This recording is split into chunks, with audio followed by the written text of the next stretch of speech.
नमस्कार, हम ममता जायसवाल आपका स्वागत करते हैं अपने YouTube चैनल मुक्तिका में। क्या आपको इस साल पड़ने वाली धनतेरस डेट को लेकर कोई कन्फ्यूजन है? यह कब मनाया जाएगा, इसका शुभ मुहूर्त कब होगा? तो आप बिल्कुल सही जगह पर हैं, क्योंकि इस वीडियो में हम आपको केवल इसका शुभ मुहूर्त नहीं बल्कि इसकी पौराणिक कहानी, पूजन विधि और खरीदारी के समय बरती जाने वाली सावधानी की भी जानकारी देने जा रहे हैं। तो आइए हम आपको ले चलते हैं धनतेरस की पूजन विधि, उसकी कथा, तिथि और मुहूर्त, खरीदारी का समय, क्या खरीदें क्या ना खरीदें, ये सब के बारे में जानकारी देने के लिए। और अगर आपको हमारा वीडियो अच्छा लगे तो लाइक कीजिए, शेयर कीजिए और हमारे चैनल को सब्सक्राइब कीजिए।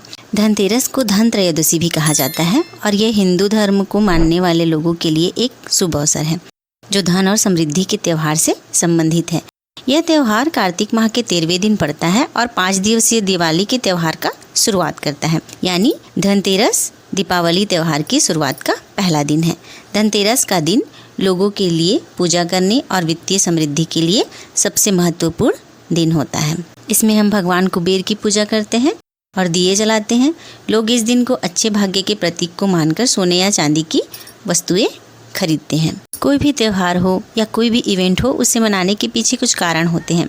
जैसे कि दिवाली और दशहरा का त्यौहार हम इसलिए मनाते हैं क्योंकि इस दिन भगवान राम ने वन से वापस अयोध्या आए थे और अयोध्या वापसी पर उनके स्वागत के लिए दीप जलाए गए थे। वहीं दशहरे के दिन राम ने रावण को मारा था, इसलिए रावण के पुतले जलाए जाते हैं। इसी प्रकार धनतेरस का भी अपना महत्व है। तो आइए इसके बारे में जानते हैं। पौराणिक कथा के अनुसार इसका संबंध समुद्र मंथन से है, क्योंकि समुद्र मंथन से कार्तिक माह के कृष्ण पक्ष की त्रयोदशी के दिन भगवान धन्वंतरी अपने हाथों में अमृत कलश लेकर प्रकट हुए थे।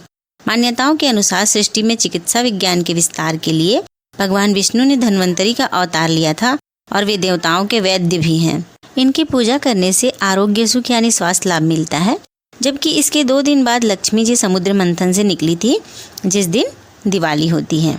दूसरी पौराणिक कथा के अनुसार धनतेरस का संबंध भगवान विष्णु के वामन अवतार से भी है, क्योंकि इसी दिन देवताओं को राजा बलि के भय से मुक्ति दिलाने के लिए भगवान विष्णु ने वामन अवतार लिया था। भगवान वामन ने राजा बलि से मांगी गई 3 पग भूमि में से एक पग में पूरी पृथ्वी को नाप लिया, दूसरे पग में पूरा अंतरिक्ष माप लिया, तीसरा पग रखने के लिए कोई स्थान नहीं होने पर बलि ने अपना सिर वामन भगवान के चरणों में रख दिया और वे अपना सब कुछ गंवा बैठे।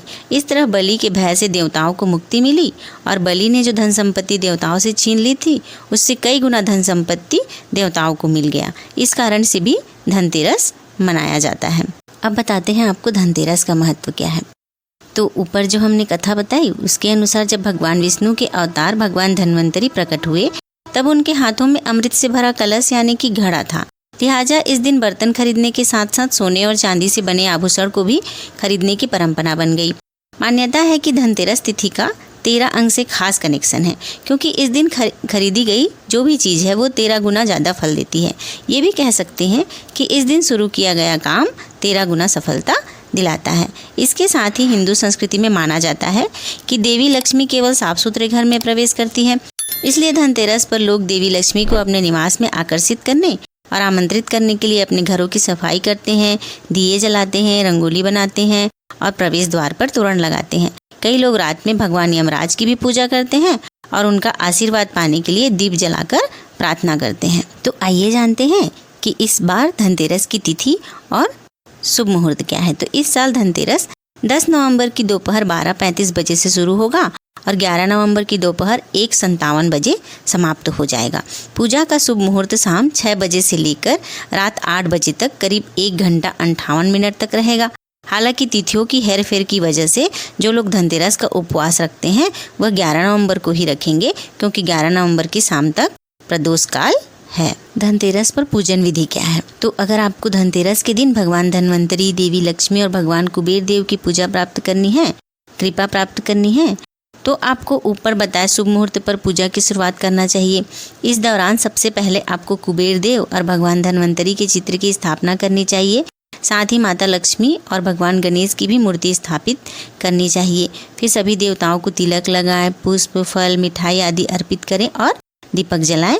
वहीं रात में हमें भगवान यमराज को प्रसन्न करने के लिए घर के मेन गेट पर 13 दीपक जलाने चाहिए। त्योहार के मौके पर बहुत सारी चीज़ें ऐसी होती है जिसे करना चाहिए, लेकिन बहुत सारी चीज़ें ऐसी भी होती हैं जिसे नहीं करना चाहिए, अर्थात जिसको करने की इजाज़त नहीं है वरना उसका नुकसान होता है।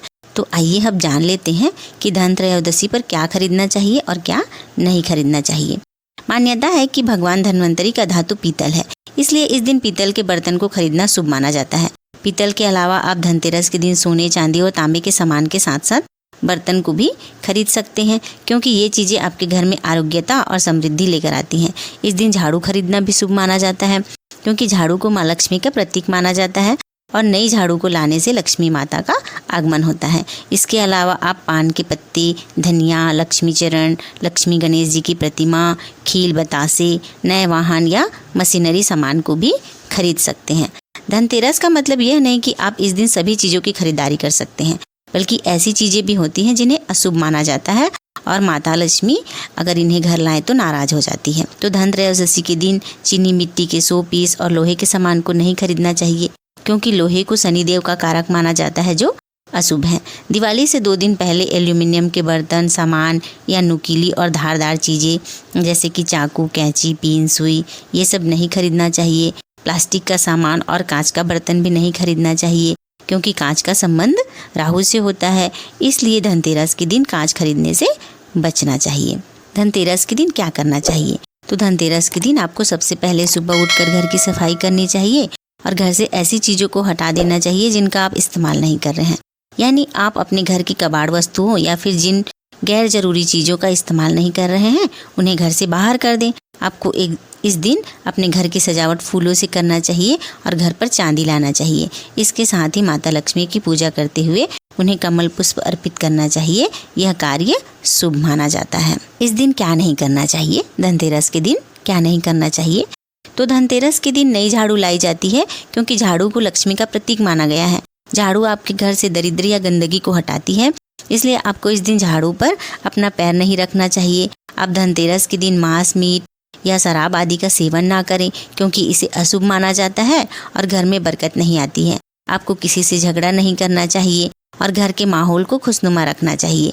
इस दिन जोर जोर से डीजे या आदि गाने नहीं बजाने चाहिए और ना ही अपने बुजुर्गों या फिर बच्चों को अपमान करना चाहिए या फिर परेशान करना चाहिए। धनतेरस क्यों मनाया जाता है? तो धनतेरस वह दिन है जब देवी लक्ष्मी और भगवान कुबेर सोने से भरे बर्तन के साथ दूध के सागर से प्रकट हुए थे।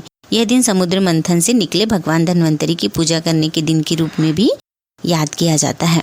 और क्या धनतेरस का संबंध यमराज जी से है? तो हाँ, धनतेरस का संबंध यमराज से भी है, क्योंकि यमराज ने कहा कि अगर कोई व्यक्ति धनतेरस के दिन विधि विधान के साथ पूजा अर्चना और दीपदान करता है तो उसकी अकाल मृत्यु नहीं होती है। कभी कभी हम कंफ्यूज हो जाते हैं कि क्या धनतेरस के दिन पैसा खर्च किया जा सकता है? तो जी हाँ, आप इस दिन पैसा खर्च कर सकते हैं, लेकिन इस दिन कर्ज चुकाने या दूसरों से पैसा उधार लेने जैसे कार्यों से बचना चाहिए।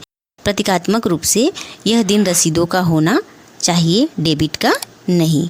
मतलब ले सकते हैं पर किसी को चुका नहीं सकते हैं। और एक बात और बता दें कि इस दिन एक साथ 3 झाड़ू खरीदना बहुत शुभ माना जाता है।